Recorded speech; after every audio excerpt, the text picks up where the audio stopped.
जो भी हूँ, भले कोई कुछ भी कहे, लेकिन मैं अपनी बात पर कायम रहती हूँ। मैंने कभी नहीं कहा कि मैं अपने दम पर चुनाव जीती। मैंने कभी कोई गलत टिप्पणी किसी के खिलाफ नहीं की।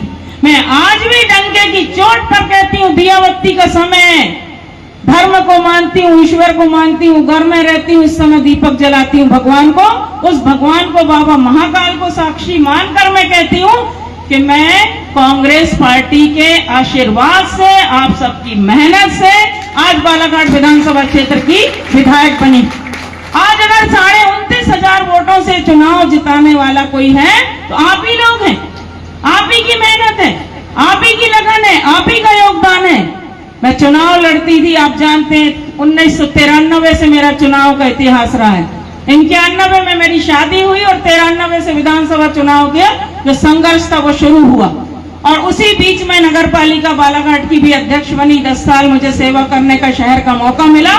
लेकिन उद्देश्य, खासकर आपके भैया आदरणीय मुंजारे जी का जिक्र मैं इसलिए कर रही हूँ कि राजनीति में अगर मैं आई तो उनकी उंगली पकड़कर आई, इसलिए उनका जिक्र तो होगा।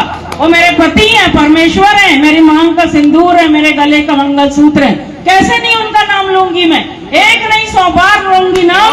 और जिस दिन मेरी अर्थी उठेगी, मेरा पति मुझे शमशान घाट ले जाएगा। तो अगर मैं अपने पति का नाम लेती हूँ तो किसी को तकलीफ क्यों होना चाहिए? ये गलत तरीके से जो मेरा प्रचार प्रसार किया जाता है, ये उन लोगों को मैं जवाब देना चाहती हूँ। मेरे पति, मेरा बेटा, मेरा संसार है, उन्हीं के लिए मेरी पूरी दुनिया समर्पित है। लेकिन जब कर्तव्य पथ पर चलने की बारी आएगी तो आपके लिए, पार्टी के लिए अपनी गर्दन कटवाने में अनुभव मुंजारे कभी पीछे नहीं हटेगी, कभी नहीं। और आप मेरा कार्य करने का तरीका लोकसभा चुनाव में देख चुके हैं। तो हमारे घर में ही 2 हिस्सों में हमको चुनाव की स्थिति झेलना पड़ी।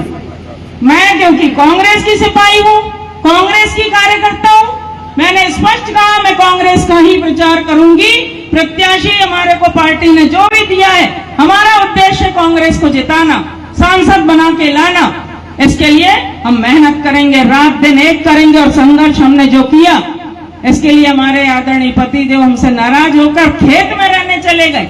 20 दिन तक वो खेत में रहे।